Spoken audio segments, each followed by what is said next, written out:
ભારત સાથે જમીની સરહદ ધરાવતા દેશ ક્યાં ક્યાં છે? તો એને યાદ રાખવાની એક ટ્રીક છે. શું છે?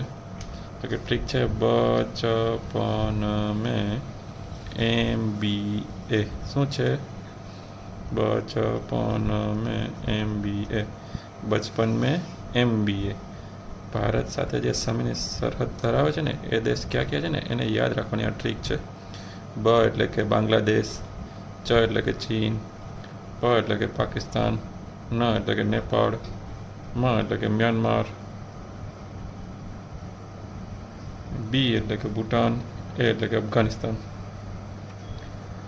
હવે આપણે આ દેશ છે ને એને છે ને ઉતરતા ક્રમમાં લખેલા છે. કઈ રીતે ઉતરતા ક્રમમાં? કે જે દેશ સાથે ભારતની સૌથી લાંબી છે ને જમીની સરહદ છે ને એ સૌ પ્રથમ છે અને સૌથી ઓછી છે ને એ લાસ્ટમાં છે. એટલે કે બાંગ્લાદેશ સાથે આપણી સરહદ છે 4096 કિલોમીટર, જ્યારે અફઘાનિસ્તાન સાથે 106 કિલોમીટર.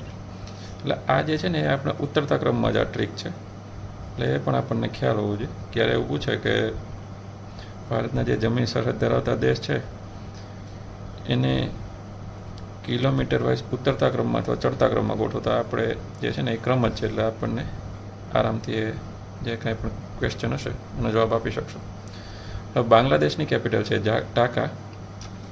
ઢાકા શા માટે જાણીતું? કે બિમ્સ્ટેકનું મુખ્યાલય છે. બિમ્સ્ટેક આપણે આગળ જોશું પછી.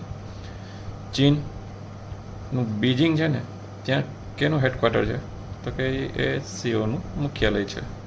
પાકિસ્તાનની કેપિટલ છે ઇસ્લામાબાદ, નેપાળની કાઠમાંડુ. હવે આ કાઠમાંડુ શા માટે ફેમસ છે? તો કે સાર્કનું મુખ્યાલય છે કાઠમાંડુમાં.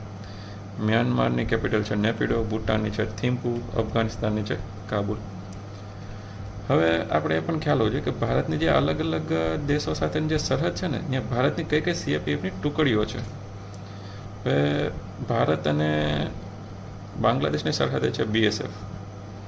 પછી જે અરુણાચલ પ્રદેશનો જે વિસ્તાર છે ને ત્યાં નહીં, પરંતુ જે ઉત્તરમાં LACA ત્યાં છે ITBP.